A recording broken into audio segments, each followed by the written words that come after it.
Olá, gente, tudo bem? Estamos em mais um vídeo da nossa série Bíblia Todo Dia e hoje começaremos o estudo de Esdras. Vamos estudar os capítulos 1 a 4 deste livro.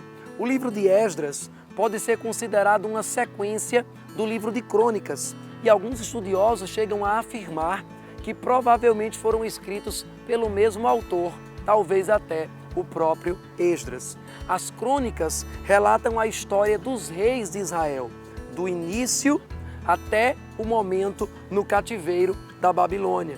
E depois terminam mostrando como esse tempo do cativeiro se cumpriu, conforme as profecias dadas por Jeremias.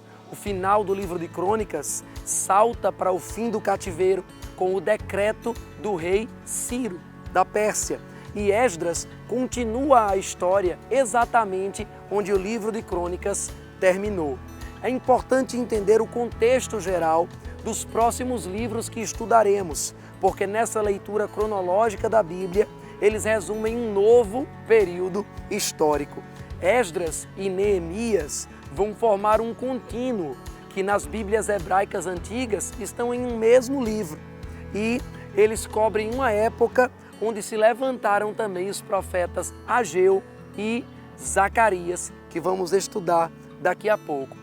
Vale a pena revisar também a forma que o cativeiro babilônico aconteceu, na sua sequência. Você pode ver isso na animação do vídeo 216, o link está aqui na descrição, e perceber que o retorno desse cativeiro também aconteceu de uma forma sequencial. Somente lembrando para você o cativeiro babilônico, como você pode ver nessa animação agora, a primeira leva de pessoas que foi deportada para a Babilônia envolveu os jovens e os nobres de Judá, incluindo Daniel e seus amigos. Depois, outra deportação acontece, levando entre outros o rei Joaquim e o profeta Ezequiel.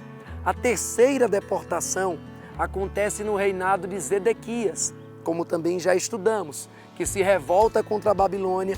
Nesse momento, Jerusalém é destruída, seus muros são derrubados, o templo é incendiado e muita gente é levada, ficando em Jerusalém apenas os mais pobres. A quarta e última fase da deportação acontece após o assassinato de Gedalias, como já estudamos no livro de Jeremias, e finalmente a Bíblia vai mostrar que, cumprindo-se o tempo profético desses 70 anos de cativeiro e caindo a dinastia do rei Nabucodonosor, o livro de Esdras relata, capítulo 1, versículos 1 e 2.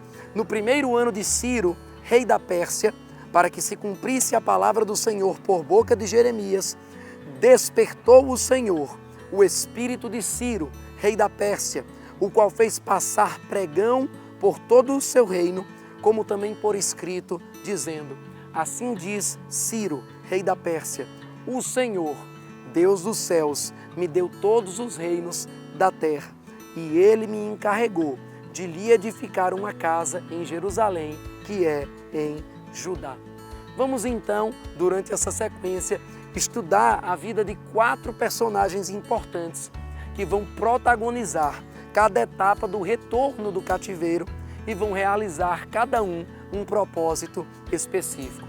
Acompanhe também essa animação agora e você vai perceber que o primeiro grupo de pessoas que voltou do cativeiro, logo após o decreto do rei Ciro, envolveu cerca de 50 mil pessoas. Foi liderado por Zorobabel e pelo sumo sacerdote Jesua, chamado de Josué por Ageu e Zacarias. Esse grupo voltou com a missão de reconstruir o templo e nós vamos ver essa história nos capítulos 1 a 6 de Esdras.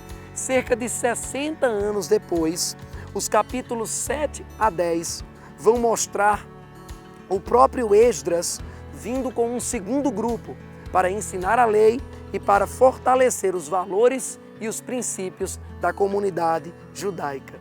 Por fim, como você vê nessa animação, um terceiro grupo de pessoas volta com Neemias para reconstruir os muros da cidade, conforme veremos ao estudar o seu livro.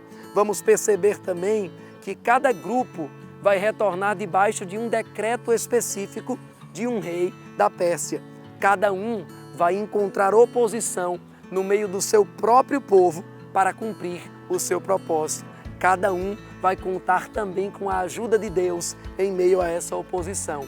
E por fim, veremos também que cada um percebe, ao concluir a sua missão, que infelizmente a restauração completa de Israel ainda não havia acontecido. Ainda havia algo a ser feito. Vamos então focar no primeiro grupo que retornou do cativeiro. A Bíblia mostra que houve favor diante dos homens que fizeram ofertas para a reconstrução do templo. Os versículos 5 a 6 de Esdras 1 dizem: Então os líderes das famílias de Judá e de Benjamim, como também os sacerdotes e os levitas, todos aqueles cujo coração Deus despertou, dispuseram-se a ir para Jerusalém e a construir o templo do Senhor. Todos os seus vizinhos os ajudaram, trazendo-lhes utensílios de prata, de ouro, bens, animais e presentes valiosos, além de todas as ofertas voluntárias que fizeram. O livro registra também que os utensílios do templo, que havia sido construído por Salomão e levado na primeira deportação, foram trazidos de volta para Jerusalém. O versículo 11 diz que ao todo, na verdade, 5.400 utensílios de ouro e de prata foram retornados. E é impossível ler essa história e não perceber a soberania de Deus nos primeiros capítulos de Esdras e o zelo do Senhor em cumprir as suas profecias. O cativeiro de 70 anos que Jeremias profetizou no capítulo 25 do seu livro se cumpre. A profecia de Daniel 5 também se cumpre e os persas tomam o lugar dos babilônicos. A profecia de Isaías 45 também se cumpre, aquela que surpreendentemente citou o rei Ciro pelo nome 150 anos antes da sua existência, do seu nascimento. Deus nunca falha em suas promessas. É bem possível que Ciro tenha lido a profecia de Isaías e ficado maravilhado. Ele se considerou como servo de Deus, como Isaías havia declarado, e afirmou, Esdras 1:2, o Senhor, o Deus dos céus, deu-me todos os reinos da terra e designou-me para construir um templo para ele em Jerusalém de Judá. Finalmente, o tempo da construção havia chegado. Seria um longo trabalho, porque nós sabemos que reconstruir aquilo que se perdeu nunca é simples, mas é um esforço que vale a pena. Com Deus no comando, nenhuma reconstrução na sua vida será impossível. O capítulo 2 traz detalhes do povo que regressou, mostra a precisão e a pesquisa que o autor empreendeu para preservar a história dos judeus. E é interessante também perceber como a oferta levantada para essa reconstrução do templo foi muito inferior à oferta levantada para Davi para a construção do primeiro templo. Finalmente, o capítulo 3 mostra que mesmo com o receio dos povos vizinhos, o sumo sacerdote Jesua, ou Josué, constrói inicialmente o altar para que se comecem os holocaustos, as ofertas da antiga aliança. Em seguida, Zorobabel começa a construção dos alicerces do templo. E a Bíblia diz no capítulo 3, em versículo 10, que quando os construtores lançaram os alicerces do templo do Senhor, os sacerdotes, com suas vestes e suas trombetas, e os levitas, filhos de Asaf, com símbolos, tomaram seus lugares para louvar ao Senhor, conforme prescrito por Davi, rei de Israel. Ao término dos alicerces da fundação do templo, a Bíblia mostra que apesar de os mais jovens se alegrarem, os mais velhos choravam, provavelmente pela forte emoção, já que tinham visto o primeiro templo, mas também por perceberem que não havia uma grande manifestação da glória de Deus, como aconteceu nos dias de Salomão. As oposições começariam a se levantar, o desafio cada vez mais se mostraria a Zorobabel, e essa história está apenas começando. Deixe seus comentários e até o próximo vídeo, onde veremos o livro de Ageu e começaremos o livro de Zacarias.